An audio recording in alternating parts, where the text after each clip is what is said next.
C'est dans un café du 17e arrondissement de Paris que Karl Gaba nous donne rendez-vous. Coordinateur du mouvement citoyen Togo Debout, à 62 ans, il est en exil depuis 1974 et milite pour l'alternance.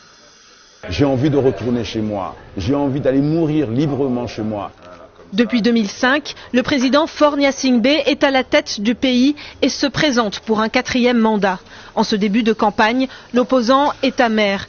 Car si en théorie le vote s'ouvre à la diaspora pour la première fois, dans la pratique, ils ne sont que 28 sur plus de 9300 Togolais de France à avoir obtenu une carte d'électeur.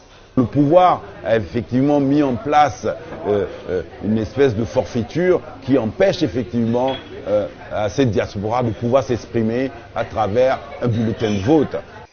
Au niveau mondial, seuls 348 Togolais pourront se rendre aux urnes le 22 février. Du côté de la commission électorale, on justifie ce faible taux par manque d'habitude des compatriotes de la diaspora. Cette diaspora qui est traditionnellement la tête de pont de l'opposition.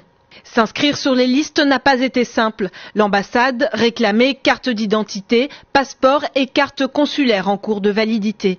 Les ressortissants n'ont eu que 3 jours pour s'enregistrer. Pour protester, le 30 novembre dernier, Karl Gaba, accompagné Godwin Tété, une figure de la diaspora, se fait recenser à l'ambassade. Entourés de membres du collectif Togo Debout, les 2 hommes ont été refoulés. Nous sommes retournés avec Karl Gaba à son ambassade. Visiblement, il n'est pas le bienvenu. Notre caméra non plus.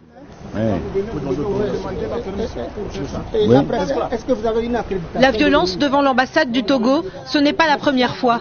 Une habitante du quartier a assisté à un autre incident le 15 décembre 2018. Vous ne me touchez pas. Vous avez jusqu'à 17h l'autorisation d'être là sur cette place en faisant du sitting.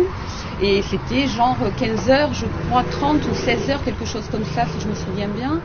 Et là, ils sont arrivés, ils ont commencé à fracasser, mais à coups de matraque, les affiches, les tables, tout, ils ont tout fait voler et ils ont commencé à matraquer les gens, quoi. De notre côté, nous avons tenté de joindre l'ambassade par téléphone. Résultat, pas de réponse. En dépit de ces difficultés, le collectif Togo Debout n'appelle pas au boycott de l'élection. Karl Gaba ne perd pas l'espoir de pouvoir un jour rentrer au pays.